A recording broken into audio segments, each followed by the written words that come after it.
Welcome back to another episode of The Wandering Jew. It's great that you're all wondering. I'm getting tremendous amount of feedback. I appreciate it. And please share your comments too, and your answers and your suggestions at taamu026@gmail. That's TAAMU026 @gmail. So the feedback was unbelievable this week. The amount of emails I've been getting and answers from friends on the question, why is it that the woman lights the Shabbos candles? Like, what are the mitzvah the women do, as in bringing in, she's in charge, usually it's the man, and somehow the woman is the one that lights Shabbos candles. Why? So I got various answers ranging from Kabbalistic ideas. The original woman, Chava, she turned off the lights of the world with her original sin. Nice, there are certainly those type of ideas. I got something like, well, it's the woman that brings the atmosphere into the home. Shouldn't she be? I don't know if I could comment on that answer. Here's what I'd like to share. I think we should step back and ask ourselves a different question. Why are we obligated to light Shabbos candles in the first place? What's the idea of lighting Shabbos candles? And the idea is very simple, so that it should be light. You know, back in the days when it was dark, you would go to sleep. On Shabbos you gotta have a Shabbos Suda. And the Gemara says, Mishum Shalom Bayis. For the sake of Shalom Bayis, or peace at home, make sure it's light. You know, you're having a meal and it's dark, could be rather uncomfortable. You can bump into each other, your soup could spill on each other. Like, make sure the lights are on so there's no friction. So the entire idea of lighting Shabbos candles is Shalom Bayis. How's that? So there should be peace at home.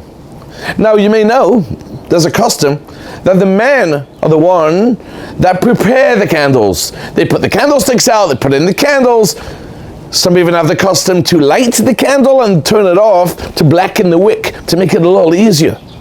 Because you see, the way it works is, in Shalom Bayis, it's known that the man is supposed to be the mashpiach, the one that gives, and the woman is the one that receives.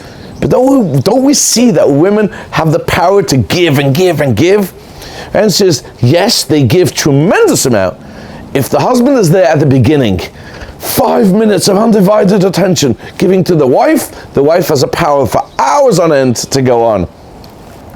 So imagine during this lighting the candles, the woman goes about to light to bring in Shalom Bayis, and as she's about to light, she says, oh, that was so sweet of my husband, he prepared it for me, it's a joint effort, he prepared it. Now if he puts in that 2 minutes of effort of preparing the candles, the house will be lechtig, will be light, bright for 7 hours, because she feels the husband was there beforehand. And therefore, this is the answer. Why is it the woman? The answer is it's not. It's both. It's a joint effort. How Shalom Bayis works. The husband is there at the beginning for a moment, and the wife has the power to do everything, to light up and up the house. Going forward, this week's question, you know, Shavuos is coming up. I think we should ask something on Shavuos, and we should start thinking how this Yom Tov, how this holiday works. You know, every Yom Tov, we do the mitzvah of what happened then. We eat matzah on Pesach because the Jews ate matzah 3,336 years ago, if I'm correct with that number. The Jews sat in the sukkah, we sit in the sukkah.